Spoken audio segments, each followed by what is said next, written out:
Homeopathic سے تعلق رکھتا ہے۔ ہومیوپیتھک طریقہ علاج دن بدن MTA کے اوپر اس کی بطور مقبول بنتا جا رہا ہے، ٹھیک، اور احمدیوں کے علاوہ غیر جماعت بھی اس سے فائدہ ٹھیک اٹھا ہے، رہے کافی تعداد میں غیر مسلم بھی، عیسائی، سکھ، ہندو سارے ہمارے گھر میں ہیں۔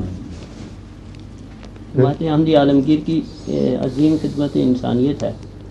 بسط مسیح موعود کے بارے اور ان کے کارناموں کے متعلق کافی احادیث اور قرآن شریف سے یہ روشنی ملتی ہے۔ ٹھیک ہے، کیا اس طریقہ علاج یہ جو عظیم قسم کا اس وقت مسیح، حضرت مسیح موعود کس کی تشبیہ ہیں؟ آپ کی تشبیہ میں کون سا وجود پیش کیا گیا ہے؟ مسیح اول ہے نا؟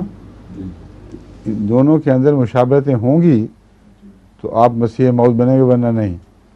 پہلے مسیح میں جسمانی شفا پیدا کرنے کی طاقتوں کا بھی ذکر ملتا ہے قرآن کریم میں، اس لیے جو بھی سچا مسیح ہوگا اس کے ذریعے جسمانی شفا کا نظام بھی ترویج پائے گا، اور اس پہلے مسیح سے اس لیے آگے بڑھے گا کہ وہ محمد رسول اللہ علیہ وسلم کا مسیح ہے، وہ پہلا موسیٰ کے مسیح تھا، سمجھ گئے؟ جو مسیح موسیٰ ہے مگر موسیٰ سے ہر شان میں آگے بڑھ گیا، اس کا غلام جو مسیح ہے اس کا بھی ان شانوں میں آگے بڑھنا لازم تھا۔ مولوی کو جتنی مرضی تکلیف ہو اس سے، مگر یہ شان مصطفیٰ کا مضمون ہے، اس سے ہم ہرگز باز نہیں آئیں گے۔ اسی لیے حضرت مسیح علیہ السلام فرماتے ہیں برتر گمان و وہم سے احمد کی شان ہے۔ اپنے آپ کو احمد نہیں کہہ رہا ہے، برتر گمان و وہم سے احمد کی شان ہے، جس کا غلام دیکھو مسیح الزمان ہے، غلام احمد ہے، اصل نام آپ کا غلام احمد ہے، اس نام کو کس خوبصورتی سے پیش فرمایا ہے۔ برتر گمان و وہم سے احمد کی شان ہے، جس کا غلام دیکھو مسیح الزمان ہے۔ تو مسیح میں زندہ کرنے کی، شفا بخشنے کی جتنی باتیں بھی بیان ہوئی ہیں، یہ تمثیلات روحانی طور پر تو ہوتی ہیں مگر پیشگوئیوں کا رنگ بھی رکھتی ہیں۔ اللہ تعالیٰ پھر ان کو تمام دنیا میں اس طرح بھی پورا کر دیتا ہے کہ دنیا اس نظام سے فائدہ اٹھائے۔ تو یہ احمدیت کے لیے مقدر تھا کہ بنی نوع انسان کی جسمانی شفا کے تعلق میں بھی کچھ خدمت کرے۔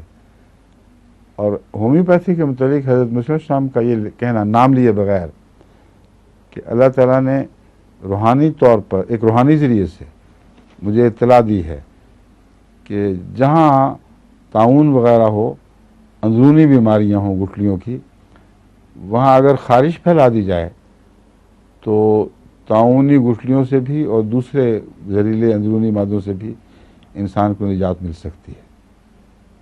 اور جو دو دوائیں دیں وہی دو دوائیں ہومیوپیتھی میں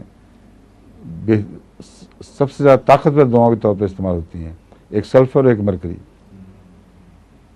اور فرمایا کہ روحانی ذریعے سے مجھے معلوم ہوا اور میرے دل میں اتنا خدا تعالیٰ نے جوش پیدا کیا ہے کہ میرا دل چاہتا ہے کہ سب دنیا کو بتا دوں، کیونکہ اس میں اس کے لیے بڑی بڑی شفا ہے۔ تو اب وہی خواہش ہے جو اب پوری ہو رہی ہے۔ میں اور آپ تو ذریعہ ہیں، صرف پرزے ہیں۔ یہ وہ باتیں ہیں جو اب خدا تعالیٰ پوری فرما رہا ہے کہ اس کی تقدیر تھی۔